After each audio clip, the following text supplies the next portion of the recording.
สวัสดีทุกๆคนนี่คือช่องนัทชาแนล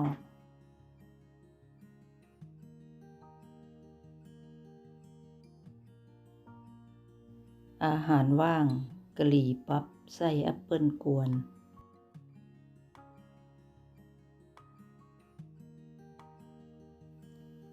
แอปเปิล4 ลูกล้างทำความสะอาดปอกเปลือก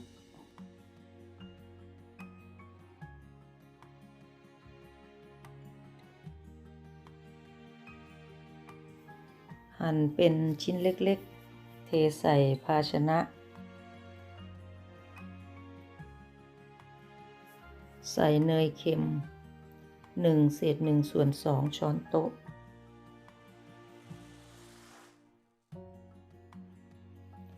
นำไปตั้งไฟใช้ไฟแรงพอเดือดเนยละลายเติมน้ำตาลแดง100 กรัมผงอบเชย1/2 ช้อนชา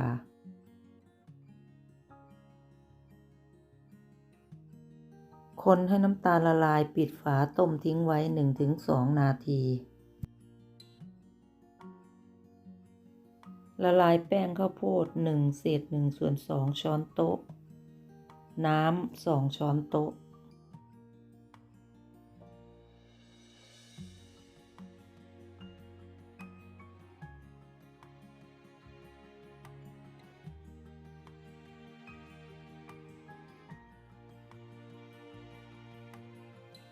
เติมแป้งข้าวโพดต้มต่อจนฝ่าส่วนผสมจะข้นได้ที่พักทิ้งไว้ให้เย็นสนิทแป้งแป้งอเนกประสงค์150 กรัมน้ำตาลทราย1 ช้อนชาเกลือ1/4 ช้อนชาคนให้เข้ากันน้ำเปล่า55 ml น้ำมันพืช40 ml นวดพอแป้งจับตัวกันเป็นก้อน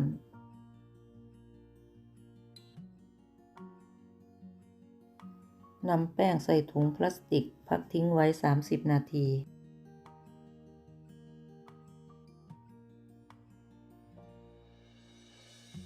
แป้ง2แป้งสาลีเนกประสงค์65 กรัมเนยเค็ม40 กรัม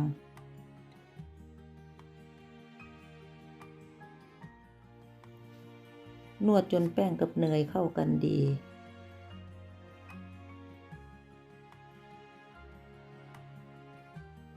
แรปด้วยพลาสติกพักทิ้งไว้10 นาที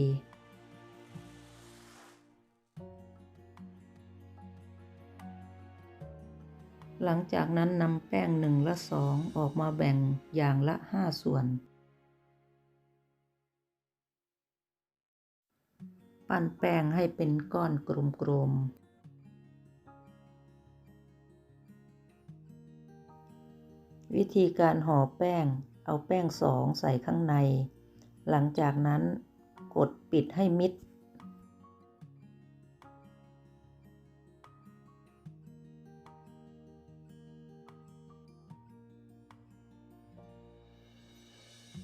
กดให้แบนเล็กน้อย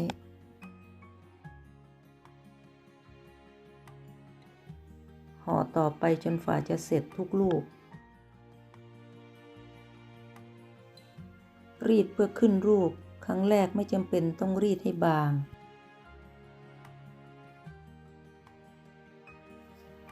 รีดครั้งที่2ต้องรีดให้บางให้ได้มากที่สุด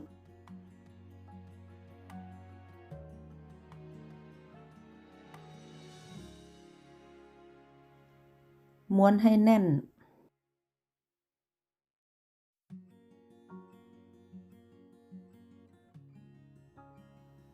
ม้วนให้แน่นให้ได้มากที่สุด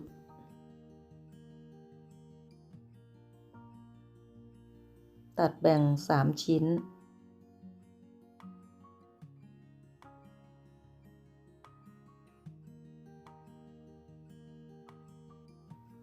รีดให้บางและเป็นทรงรี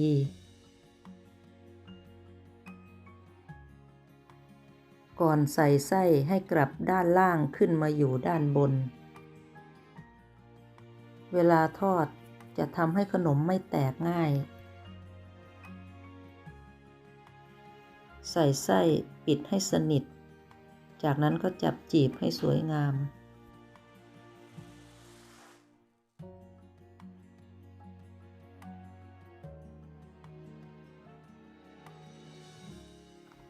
สูตรนี้เป็นสูตรเล็กจะได้ขนมทั้งหมด15ชิ้น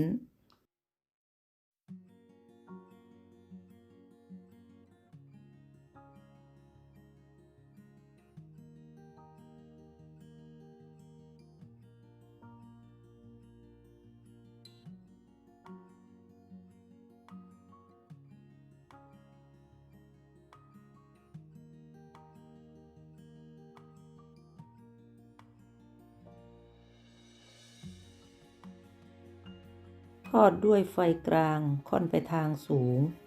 ใช้น้ำมันปริมาณที่มากหน่อย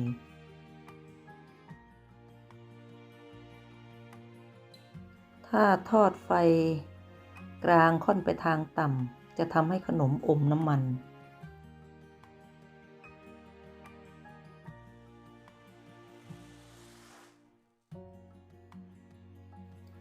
ทอดจนเหลืองทั้งสองด้านตักขึ้นพักให้เสด็จน้ำมัน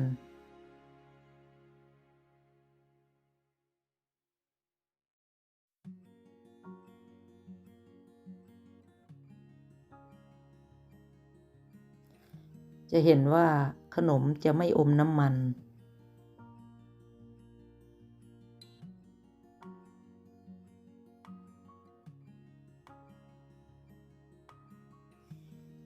จีบไม่ค่อยสวยแต่รสชาติขอบอกว่าอร่อยมาก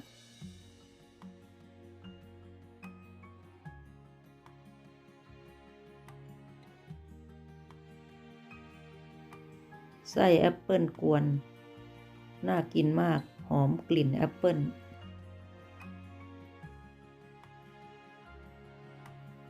ถ้าชอบคลิปก็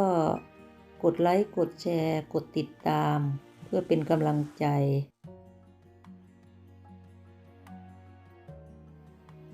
และอย่าลืมเปิดคำบรรยายใต้คลิปเป็นภาษาของคุณขอบคุณที่ดูคลิปจนจบสวัสดีค่ะ